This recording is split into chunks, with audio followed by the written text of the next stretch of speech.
नमस्कार, स्वागत, अभिनंदन। आज के इस क्लास में बात 12th क्लास के ज्योग्राफी अर्थात भूगोल की।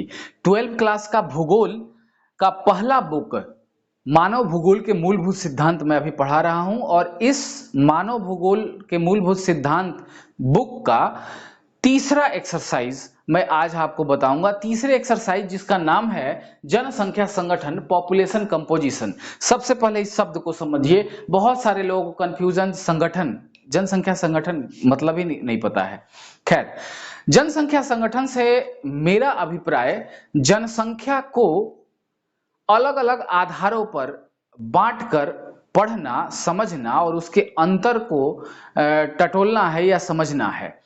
अब ये अंतर किस किस आधार पर? जनसंख्या को लिंग के आधार पर, निवास के आधार पर, साक्षरता के आधार पर, गरीबी के आधार पर, औद्योगिकरण के आधार पर, जीवन प्रत्याशा के आधार पर। तो इन सभी आधारों पर जनसंख्या को जब हम कैटेगराइज करते हैं, जनसंख्या के बीच जब अंतर निकालते हैं इन आधारों पर या इस अंतर को समझने का प्रयास करते हैं, वही कहलाता है जनसंख्या संगठन, पॉपुलेशन कंपोजिशन। जैसे व्यवहारिक ढंग से समझिए, जैसे लिंग के आधार पर पूरे विश्व में जनसंख्या को कैटेगराइज करके विभिन्न तरह के आंकड़े निकाले जाते हैं। किस देश का कितनी स्त्रियां हैं, कितने पुरुष हैं, 1000 स्त्रियों पर कितने पुरुष हैं या 1000 पुरुषों पर कितनी स्त्रियां हैं, ये सारे आंकड़े निकाले जाते हैं। वैसे ही एजुकेशन के आधार पर हम जनसंख्या को कैटेगराइज करते हैं। किस देश का एजुकेशन कितना ज्यादा है, किस देश का कितना कम है, किस देश का मध्यम है। उसके बाद हम जीवन प्रत्याशा यानी कि जीने की जो उम्र सीमा है उसके आधार पर भी हम कैटेगराइज करते हैं। जो देश बहुत ज्यादा विकसित है वहां जीवन प्रत्याशा यानी कि जीने का जो उम्र है वो ज्यादा है। जिस देश में गरीबी है, अशिक्षा है, भुखमरी है, वहां जीवन प्रत्याशा यानी कि जीवन जीने का जो उम्र है वो कम है। खैर, वैसे ही औद्योगिकरण के आधार पर हम देखते हैं किस देश में उद्योग धंधे बहुत ज्यादा हैं, किस देश में रोजगार के अवसर ज्यादा हैं। तो इन सारे आधारों पर जब हम अंतर को टटोलते हैं, समझते हैं, देखते हैं, इसी को हम जनसंख्या संगठन कहते हैं और यही आपके बुक में इसी चीज पर फोकस किया गया है। तो जनसंख्या संगठन में विभिन्न टॉपिक्स हैं। उसमें सबसे पहला जो टॉपिक है वो है लिंग संगठन यानी सेक्स कंपोजिशन। इसको सीधा अर्थ में समझिए, लिंगानुपात आपको पढ़ना है। लिंगानुपात आप पहले भी 10th क्लास में पढ़ चुके होंगे। लिंगानुपात यानी कि सेक्स रेशियो निकालने का जो सूत्र है वो ध्यान में रखिएगा, 1 नंबर का सवाल पूछ सकता है। लिंगानुपात स्त्रियों की संख्या बटे पुरुषों की संख्या गुना 1000। ये गांठ बांध लीजिए, कभी भी कहीं भी आपको पूछ सकता है या लिखने में आपकी सहायता कर सकता है। तो लिंगानुपात निकालने का ये सूत्र है। अंग्रेजी में बोले तो नंबर ऑफ फीमेल्स पर 1000 मेल, 1000 पुरुषों पर कितनी महिलाएं हैं, इसी को लिंगानुपात कहते हैं। अब आपको विश्व से संबंधित चीजें पढ़ना है। विश्व में लिंगानुपात का क्या रेशियो है, कैसे कैसे क्या चीजें हैं। तो आपके लिए मैंने संक्षेप में या निचोड़ करके जो चीजें लाया हूं वही परीक्षा में पूछता है और पूछते आया भी है। पहले के 1 नंबर का सवाल देखेंगे या लघुत्तरीय देखेंगे तो इसी से संबंधित सवाल लिंगानुपात यानी कि लिंग संगठन से है। तो विश्व में लिंगानुपात के 3 आंकड़े 2011, 2015, 2019 को मैंने रखा है। और यहां एक चीज समझ लेना आवश्यक है, यूनाइटेड नेशन ऑर्गेनाइजेशन यूएनओ, संयुक्त राष्ट्र संघ, ये रिकमेंडेड करता है, ये कहता है विश्व के लोगों को या विश्व के देशों से कि आप लिंगानुपात को 100 महिलाओं पर कितने पुरुष हैं इस तरह से निकालें। तो ज्यादातर देश में ये प्रचलन भी है कि 100 महिलाओं पर कितनी स्त्रियां हैं। खैर, सबसे पहले 2011 का आंकड़ा आप ध्यान में रखिए। 2011 के आंकड़े में 100 महिलाओं पर 101 पुरुष थे। विश्व का बता रहे हैं हम। विश्व में 100 महिलाओं पर 101 पुरुष थे। कब? 2011 में। 2015 में 100 महिलाओं पर 101.7 पुरुष हो गए। 2019 का आंकड़ा उपलब्ध नहीं है मेरे पास। खैर, अब ये जरूर ध्यान में रखिएगा, ये आंकड़ा, ये औसत लिंगानुपात है विश्व का, यानी विश्व के औसत लिंगानुपात 2011 में विश्व का औसत लिंगानुपात जो था वो 990 था, यानी 1000 पुरुषों पर 990 स्त्रियां थी। 2015 में औसत लिंगानुपात 983 हो गई। 2019 में औसत लिंगानुपात बढ़ के 1017 हो गया, यानी कि 1000 पुरुषों पर 1017 महिलाएं हो गई। तो ये आंकड़ा था, इसको आप ध्यान में रखिएगा। अब आती है बात कि सबसे ज्यादा लिंगानुपात वाले देश कौन है और सबसे कम लिंगानुपात वाले देश कौन है। तो सबसे ज्यादा लिंगानुपात वाला देश जो है वो है नेपाल। यहाँ का लिंगानुपात 1193 महिला है 1000 पुरुष पर। दूसरे स्थान पर है कुराकाओ, ये द्वीपीय देश है, या द्वीपीय आप इसको आइलैंड कह सकते हैं। कैरेबियन सागर, उत्तरी अमेरिका दक्षिणी अमेरिका के मध्य में कैरेबियन सागर है और उसी में देश है वेस्ट इंडीज। आप देखे होंगे अगर नक्शा में, या नक्शा में आप देख सकते हैं, तो वहां एक देश है काराकाओ। ये काराकाओ में ये दूसरे नंबर पर विश्व लिंगानुपात में है। यहाँ का लिंगानुपात 1176 है 1000 पुरुषों पर, यानी 1000 पुरुष पर 1176 को महिला है, तो ज्यादा ही है। अब तीसरा जो देश है वो है हांगकांग, ये चाइना के अंतर्गत आता है जी, और इसका लेकिन इंडिपेंडेंट है। इसका लिंगानुपात 1175 है 1000 पुरुषों पर। एक और देश है चौथे नंबर पे, लाटविया। लाटविया को आप देखेंगे यूरोप के नक्शे पर, यूरोप के नक्शे में उत्तर की ओर, यानी कि सबसे ऊपर की ओर आप देखेंगे तो फिनलैंड नॉर्वे के नीचे है ये देश लाटविया, छोटा सा देश है। यहाँ लिंगानुपात 1172, यानी 1000 पुरुषों पर 1172 को महिलाएं हैं। तो ये कुछ 4 देश मैंने आपके समक्ष रखे हैं, क्वेश्चन आएगा तो यहीं से आएगा। ये 4 देश हैं जहां का लिंगानुपात सबसे हाई है, सबसे ज्यादा है। अब बात आती है कि सबसे कम लिंगानुपात वाला देश कौन कौन है। तो सबसे कम लिंगानुपात वाला देश है कतर। कतर जिसकी राजधानी है दोहा, और ये गल्फ कंट्री है, और यहाँ खाड़ी देश इसको बोलते हैं हिंदी में। कतर का जो लिंगानुपात है वो 327 महिला है 1000 पुरुषों पर, पता नहीं कैसे जीते होंगे। खैर, दूसरा जो स्थान है वो है संयुक्त अरब अमीरात का, ये भी खाड़ी देश है भैया, 444 महिला है 1000 पुरुषों पर। तीसरा ये भी खाड़ी देश है ओमान, राजधानी है मस्कट, ये 515 महिलाएं हैं यहाँ 1000 पुरुषों पर। और बहरीन, ये मनामा इसकी राजधानी है, तो बहरीन ये 556 महिला है 1000 पुरुष पर। तो ये कुछ 4 देश ऐसे थे जहां का लिंगानुपात सबसे कम है। अब अगर परीक्षा में सवाल आपसे पूछे कि विश्व में सबसे ज्यादा लिंगानुपात किस देश का है, तो मारिएगा नेपाल। कितना है? 1193। अब विश्व में सबसे कम लिंगानुपात वाला देश कौन सा है? कतर। कतर ये गल्फ कंट्री है, 327 महिला है 1000 पुरुष पर। अब ये आंकड़ा देखने के बाद सबसे ज्यादा कहीं का लिंगानुपात क्यों है और सबसे कम कहीं का लिंगानुपात क्यों है, ये जरूरी नहीं है कि कोई एक या दो कारण ही हो लिंगानुपात ज्यादा या कम होने का। देखिए, अगर किसी देश का लिंगानुपात ज्यादा है, महिलाओं की संख्या ज्यादा है पुरुषों से, इसका मतलब है कि या तो उस देश में महिलाएं बहुत सशक्त हैं, शिक्षित हैं, जागरूक हैं। और दूसरी बात यह हो सकती है कि उस देश में बहुत सारे लोग प्रवास करके, खास करके पुरुष उस देश में गए हों, नहीं उस देश से गए हों कहीं दूसरे जगह, प्रवास करके कहीं दूसरे जगह गए हों, जिसके कारण भी पुरुषों का जो संख्या है वो घट गया हो और स्त्रियों की संख्या बढ़ गई हो। तो ये भी एक कारण हो सकता है सर्वाधिक लिंगानुपात का। यानी कि सिर्फ ये मत समझिए कि लिंगानुपात कहीं का ज्यादा है तो इसका मतलब ये है कि स्त्रियों की संख्या ज्यादा है। संख्या ज्यादा है, ऐसा भी हो सकता है कि पुरुष वहां के प्रवास कर गए हों, पुरुष कहीं चले गए हों कमाने, तो स्त्रियों की संख्या बढ़ ही जाएगी। घर में अगर 20 गो परिवार है और उसमें से 10 महिला है 10 पुरुष है, अगर 10 पुरुष में से 5 चले गए कमाने, तो अगर आंकड़ा लिया जाएगा तो क्या आएगा भैया कि 5 पुरुष पर 10 महिलाएं हैं, यही ना आंकड़ा आएगा। तो ये आंकड़ा आएगा, जबकि ये आंकड़ा सटीक नहीं है, सही नहीं है, क्योंकि 5 पुरुष कमाने गए हैं। तो ऐसा भी हो सकता है कि जहां सबसे ज्यादा आपको लिंगानुपात देखने को मिल रहा है वहां के पुरुष प्रवास कर गए हों, पुरुष प्रवास कर गए हों, कहीं चले गए हों, तो आंकड़ा ज्यादा महिलाओं का आ गया हो। और ये कम जो लिंगानुपात आ रहा है, इसके पीछे भी कारण हो सकता है कि यहाँ की महिलाएं कहीं प्रवास कर गई हों, या महिलाओं की स्थिति काफी बुरी हो।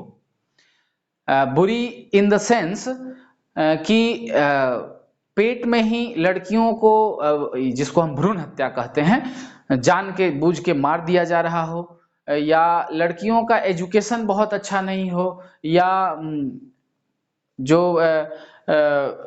लड़कियों को कमतर आंका जा रहा हो, लड़कियों को, या लड़कियां जन्म ली उस पर ध्यान नहीं दिया गया और वो कुपोषण की शिकार हो गई, फलस्वरूप उनकी मृत्यु हो गई। तो इस चीज से भी निम्नतम लिंगानुपात हो सकता है। एक चीज तो है, फैक्ट है, आपके किताब में भी ये दिया हुआ है कि पुरुषों से ज्यादा पावर महिलाओं को मिला है कुदरत के द्वारा। यानी पुरुष से ज्यादा पावरफुल है महिलाएं, कुदरती तौर पर, प्राकृतिक तौर पर, नेचुरल। उनमें सहन शक्ति पुरुषों से ज्यादा है, उनमें धैर्य पुरुषों से ज्यादा है, उनमें पावर पुरुषों से ज्यादा है, ताकत पुरुषों से ज्यादा है। अब आपको लग रहा होगा हम तो एकदम मतलब महिला को कहा आप कह रहे हैं, ऐसा है। आप मानिए, अगर आप पुरुष हैं तो आप अपने पेट पर 2 गो ईंटा बांध के 4 दिन तक रह जाइए, तो मैं जानूं 4 दिन 2 गो ईंटा बांध लीजिए और घूमिए फिरिए, काम कीजिए, खाना पीना बनाइए, खाइए पीजिए, घूमिए फिरिए, पढ़ाई लिखाई जो भी आप कर रहे हैं, जो भी आपकी दिनचर्या है वो करके दिखाइए, या देखिए कितना कष्ट होता है। आप नहीं सह पाएंगे 2 दिन में, या एक ही दिन में हमको लगता है ईंटा को निकाल के फेंक देंगे।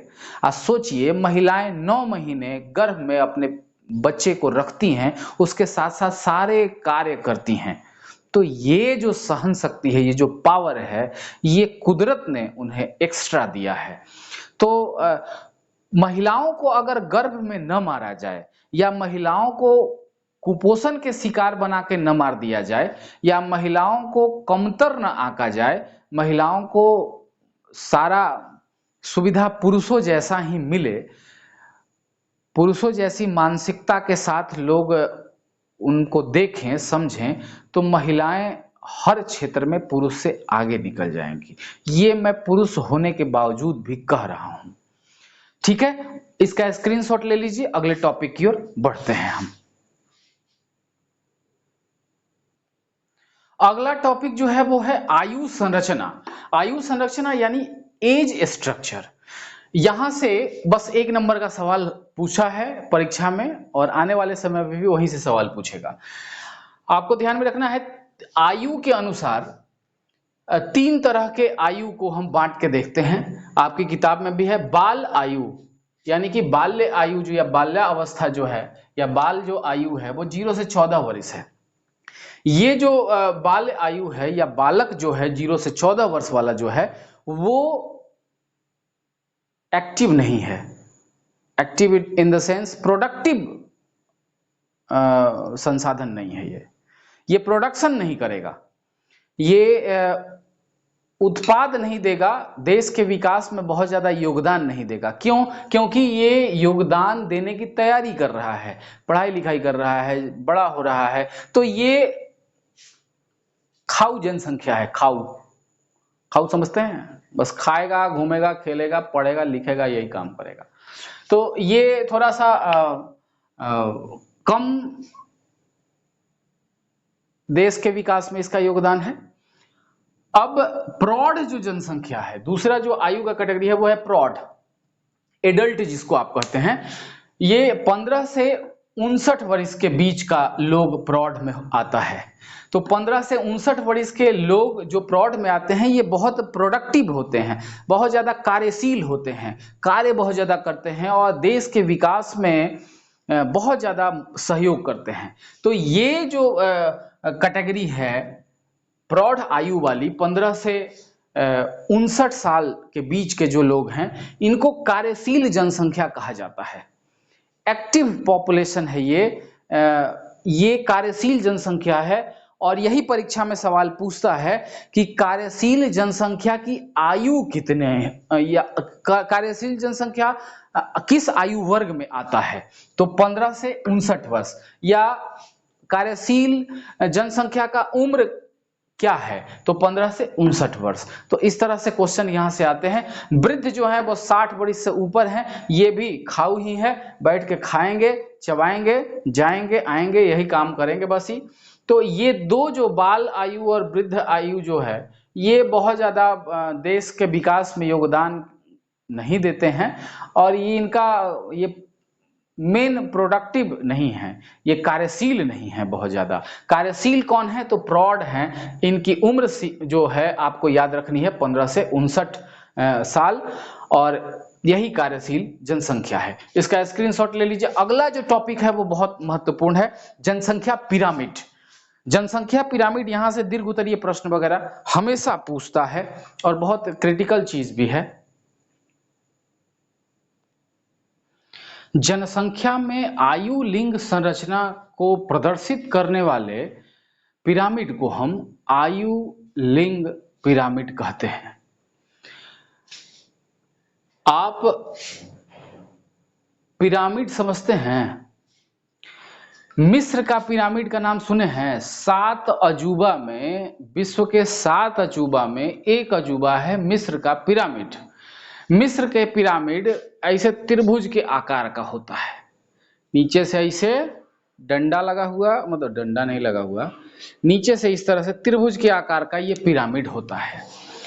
अब मिस्र के पिरामिड में मम्मी, लाश में वो मसाला लपेट के रख दिया जाता था जिसको मम्मी कहा जाता था। वो बड़ा रहस्यमय चीज था उस वक्त। आज विश्व, अब उसकी जो संरचना थी वो बड़ा यूनिक था, इसलिए विश्व के 7 आश्चर्यजनक चीजों में उसको रखा गया। अब उसी तरीके से, यानी कि त्रिभुज के एंगल में, त्रिभुज के शेप में जनसंख्या के पिरामिड को तैयार किया जाता है। तो पूछेगा सवाल कि आयु लिंग पिरामिड या जनसंख्या पिरामिड से आप क्या समझते हैं, यानी what is age and sex pyramid और पॉपुलेशन पिरामिड।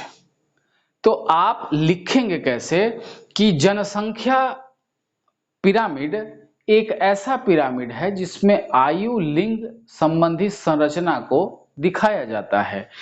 इस पिरामिड में 2 लाइनें होती हैं, एक खड़ी लाइन होती है, दूसरा पड़ी लाइन होती है, यानी एक क्षैतिज लाइन होती है और दूसरा ऊर्ध्वाधर लाइन होती है। क्षैतिज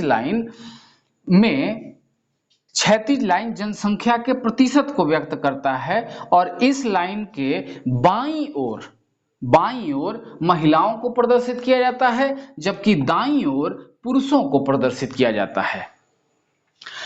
जबकि ऊर्ध्वाधर जो लाइन है उस लाइन के माध्यम से जनसंख्या के आयु वर्ग को व्यक्त किया जाता है। इतनी चीजों को आप, इसकी परिभाषा, आयु लिंग पिरामिड क्या है, इस परिभाषा के अंदर आप उसको लिखेंगे। ठीक है। अब ये परिभाषा देने के बाद अब आप लिखेंगे कि आयु लिंग पिरामिड 3 तरह के होते हैं, 3 टाइप्स ऑफ पिरामिड, या 3 types of age and sex pyramid. तो 3 तरह के पिरामिड होते हैं। सबसे पहला जो पिरामिड है, सबसे पहला जो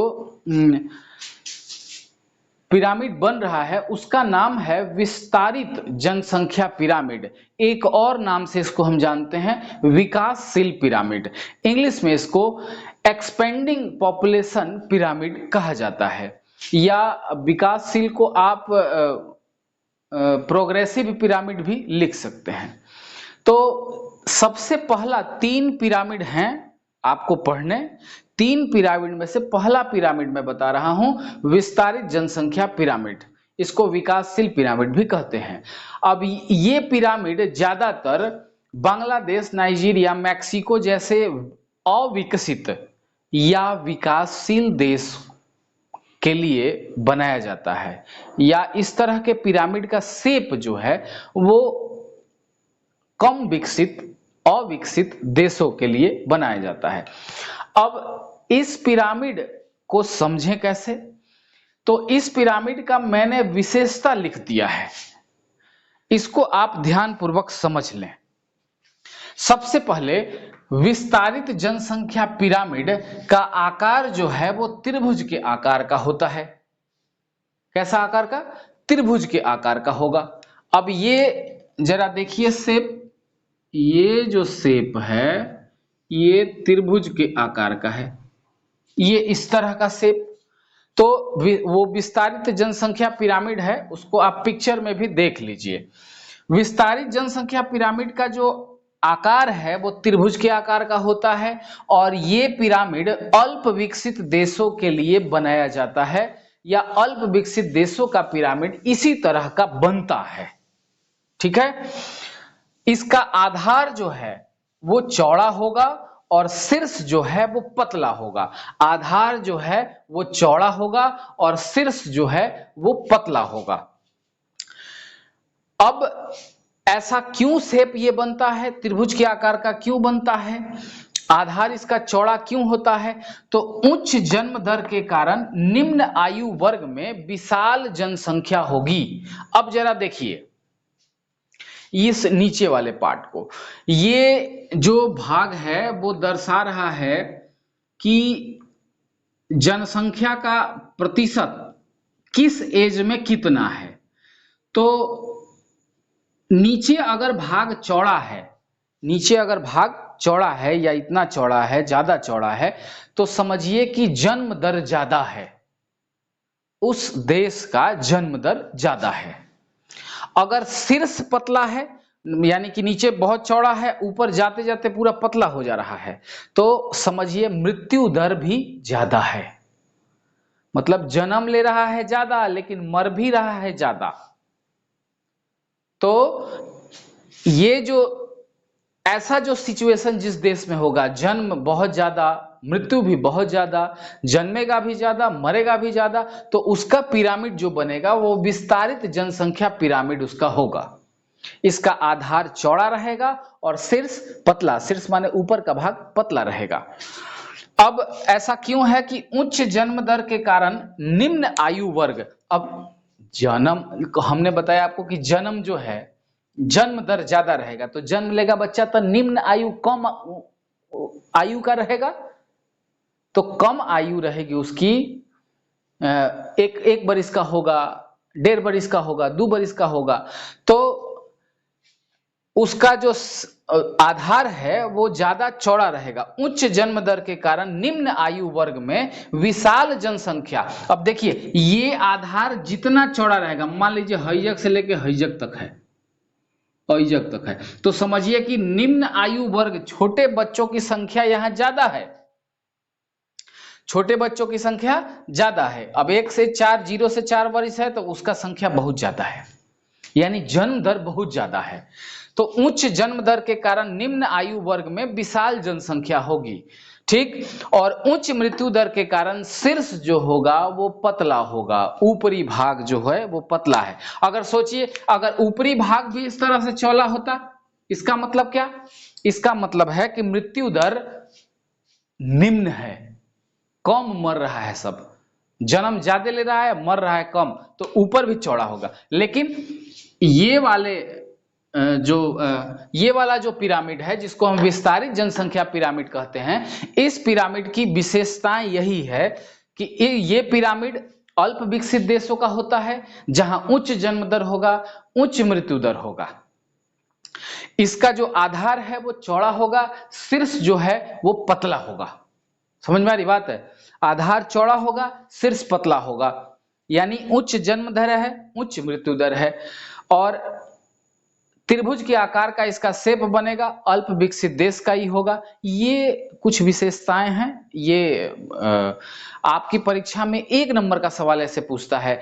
हमें याद है कि एक बार नेट में यहीं से एनसीईआरटी की इसी किताब से सवाल पूछा था कि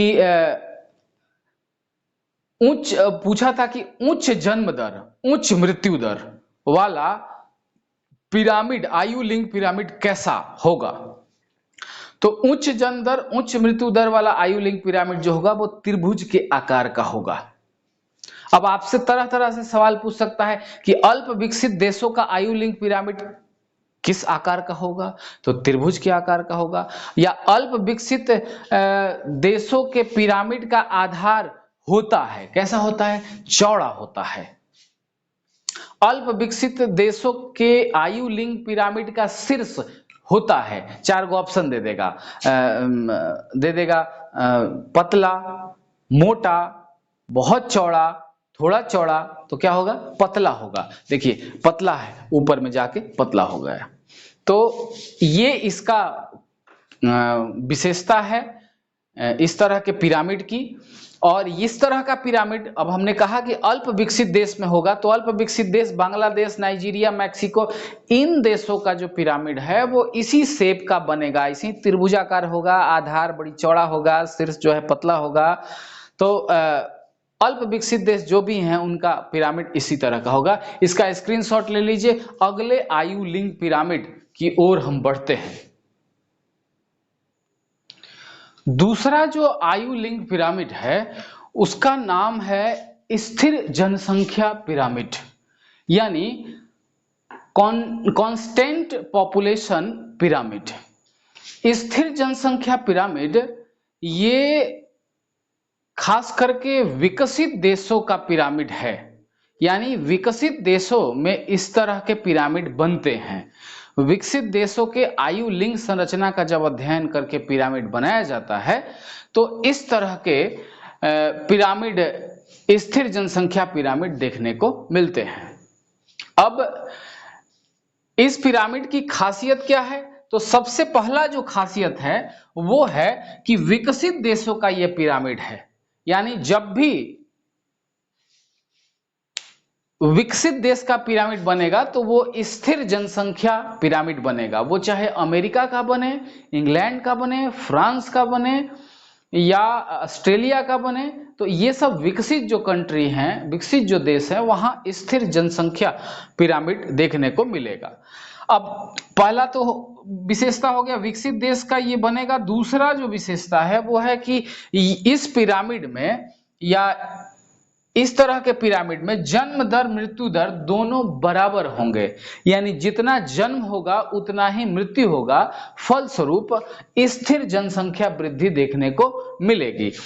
तीसरा जो विशेषता है वो है इसका आकार जो होगा वो घंटी के आकार का होगा। ये कई बार परीक्षाओं में पूछा है कि घंटी के आकार का आयु लिंक पिरामिड किस तरह के पिरामिड को कहा जाता है, तो वो स्थिर जनसंख्या पिरामिड को कहा जाता है। और घ जो विशेषता है वो है कि इसका शीर्ष जो होगा वो सुंडाकार होगा, यानी पतला होगा। इसका जो शीर्ष होगा वो सुंडाकार होगा और शीर्ष संकीर्ण या पतला होगा। तो आप जो भी कह लीजिए, शीर्ष सुंडाकार या शीर्ष आप संकीर्ण पतला जो भी कह लें। तो आप इस पिरामिड को यहां देख पा रहे होंगे, ये ऑस्ट्रेलिया का पिरामिड है और घंटी के आकार का है। अगर इसमें बस धागा लगा दिया जाए, कहीं टांग दिया जाए तो घंटी के शेप में ये दिखेगा। अब इसमें आप देख रहे हैं कि जन्म दर, देखिए जन्म दर यानी कि नीचे का हिस्सा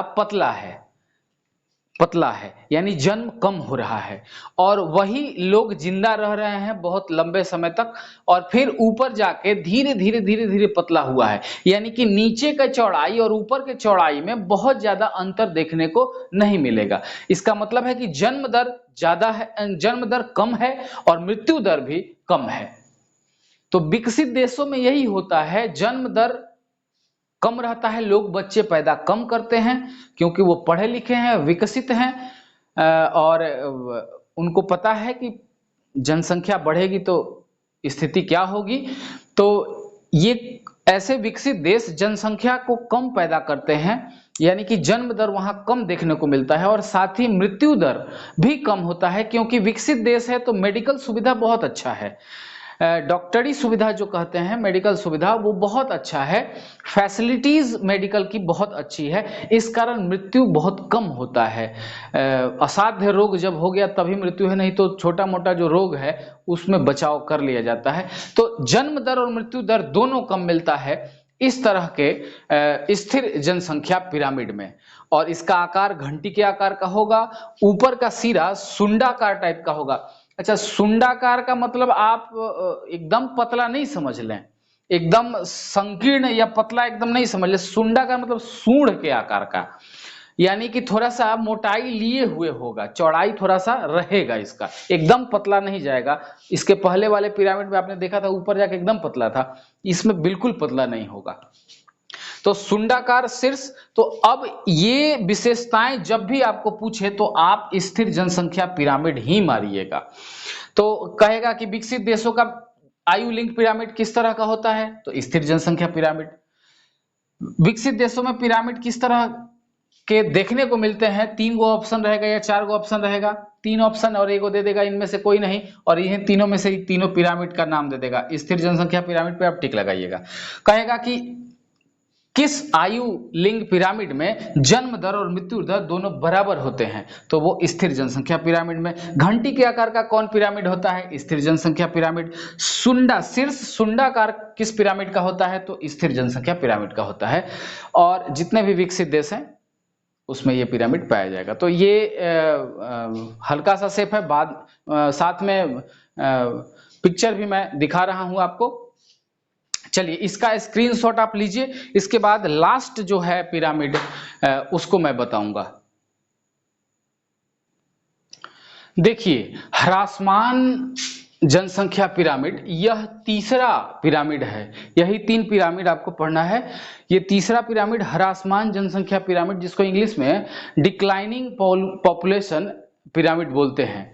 इस पिरामिड का जो खासियत है, वो पहला खासियत है कि ये विकसित देशों का ही बनेगा। दूसरे में भी देखे थे आप, विकसित देशों का ही बना था, तो इसमें भी विकसित देश में ही इस तरह के पिरामिड बनने को मिलेंगे, यानी कि विकसित देश का ही पिरामिड ह्रासमान जनसंख्या पिरामिड होगा। अब विकसित होगा तो विकसित सेकंड में भी था, इसमें भी है, तो कंफ्यूजन हो गया। अब कंफ्यूजन यहां दूर हो जाएगा आपका। यहां जन्म दर और मृत्यु दर दोनों अति निम्न होगा। अति निम्न का मतलब बहुत ही कम जन्म दर और बहुत ही कम मृत्यु दर। तो जन्म दर और मृत्यु दर जो है अति निम्न होगा। उसमें था कि निम्न जन्म दर निम्न मृत्यु दर, दूसरे वाले में। इसमें अति निम्न दर जन्म दर होगा, अति निम्न मृत्यु दर होगा। फिर उसके बाद अति जब जन्म दर और अति मृत्यु दर निम्न होगा, जब जन्म बहुत कम बच्चा लेगा, मरेगा भी लोग बहुत कम, तो जनसंख्या जो है वो निगेटिव में चली जाएगी। यानी पैदा जब बहुत कम हो रहा है, यानी कि 9 के बराबर, तो जनसंख्या का होगा निगेटिव चला जाएगा, जनसंख्या बढ़ेगा ही नहीं और घटने लगेगा। क्योंकि बूढ़ा होके मरने वाला तो वो शाश्वत है, वो तो मरेगा ही। बच्चा कम प्रोडक्ट आ रहा है, तो कम पैदा ले रहा है बच्चा, तो अब जनसंख्या निगेटिव में जाएगी। और ये चिंता का विषय हो जाता है देश के लिए। तो ऋणात्मक जनसंख्या होगा और आधार इसका पतला रहेगा और शीर्ष सुंडाकार रहेगा। आधार पतला रहेगा, शीर्ष जो है सूंड के आकार का रहेगा। अब जरा सा यहाँ देख लीजिए इस पिरामिड को, और इस पिरामिड में आप देख पा रहे होंगे कि नीचे का जो हिस्सा है वो बिल्कुल बहुत ही पतला है, यानी निम्न जन्म दर है। ये बहुत पतला है अगर आधार, तो समझिए निम्न जन्म दर है। और धीरे धीरे ये बढ़ रहा है, यानी कि ये जो मोटाई बढ़ रही है, मतलब अगर 20 बच्चा पैदा लिया तो वही 20 बच्चा का उम्र 5 से 9 बरिस, 10 से 14 बरिस का हुआ, वो सब बढ़ते गया, यानी कि वो लंबी आयु तक जिएंगे। कम बच्चे पैदा हुए लेकिन लंबी आयु तक जिएंगे, 60 साल 70 साल तक जिएंगे, और तब जाके वो मरेंगे। तो मृत्यु दर भी निम्न है, जन्म दर और ज्यादा निम्न है। तो इस तरह का पिरामिड आपको देखने को मिलेगा। इस तरह का पिरामिड ऐसा लगता है कि वो कब भड़क जाएगा, कब गिर जाएगा। बिल्कुल पतले आधार पर, पतला आधार भी पतला, शीर्ष भी पतला, तो इस पिरामिड को हम ह्रासमान जनसंख्या पिरामिड कहते हैं। ह्रासमान का मतलब ही होता है कि जनसंख्या में ह्रास हो रहा है, जनसंख्या बढ़ नहीं रही है, घट रही है। तो ये ह्रासमान जनसंख्या पिरामिड था। इसमें आप ध्यान में रखिएगा यही कि अति निम्न जन्म दर होगा और निम्न मृत्यु दर होगा। तो ऋणात्मक जनसंख्या रहेगी, जनसंख्या निगेटिव में जाने लगेगा, बैक फुट पे जाने लगेगा। और इसका उदाहरण है जापान। अच्छा, एक और चीज है कि इस तरह के पिरामिड में से ये भी पता चलता है कि यहाँ यंग लोगों की, यानी कि 60 वर्ष या इसके ऊपर के आयु के लोगों का, या यूं कहें, यंग नहीं आप कह सकते हैं, आप उसको कह सकते हैं प्रौढ़ावस्था भी नहीं, वृद्धावस्था के लोगों की संख्या बहुत ज्यादा होगी। यानी 60 वर्ष से ऊपर की जो संख्या है वो ज्यादा होगा। तो आप देखेंगे कि 60 बड़ी या 50 से 60 के बीच का जो हिस्सा है वहां पर ज्यादा चौड़ाई बढ़ जा रही है। यानी कि उनका जो लाइफ एक्सपेक्टेशन है, जीवन प्रत्याशा है, वो बढ़ जा रहा है। मेडिकल सुविधा, अब विकसित देश है तो भाई मेडिकल सुविधा होगा ही। तो मेडिकल सुविधा अच्छी होने के कारण जो कम एक तो पैदा लिए, वो पैदा लिए तो अब पूरा उम्र जिएंगे, एक लंबा उम्र जिएंगे वो। तो ऐसे देशों में जहां पर ये इस तरह के पिरामिड जहां के बनते हैं, उस देश में समस्या दो पैदा हो गई है। एक तो ये कि जनसंख्या निगेटिव में जा रही है, माने जनसंख्या बढ़ने के बजाय घट रहा है। और दूसरा ये कि बूढ़ों की संख्या बढ़ गई है, बूढ़ों की संख्या ज्यादा हो गई है, बच्चों की संख्या बहुत कम गई है। तो ये चिंता का विषय है। युवा की संख्या कम है, बूढ़ों की ज्यादा है, तो ये भी चिंता का विषय है। तो इस तरह के पिरामिड में यही चीजें देखने को मिलती है। इसी कारण इसका नाम भी ह्रासमान ही रखा है, डिक्लाइनिंग पॉपुलेशन पिरामिड इसका लग दिया। तो इस तरह से 3 आपके आयु लिंग पिरामिड थे पढ़ने, और तीनों मैंने बताया। अब इसके बाद अगले वीडियो में हम ग्रामीण शहरी क्षेत्र और ये सब चीज़ों की चर्चा, और अगले वीडियो में ही इस अध्याय का जो ऑब्जेक्टिव प्रश्न है वो मैं डालूंगा। तो आज के लिए बस इतना ही। हमारे चैनल को लाइक करें, शेयर करें, सब्सक्राइब करें। बहुत बहुत धन्यवाद।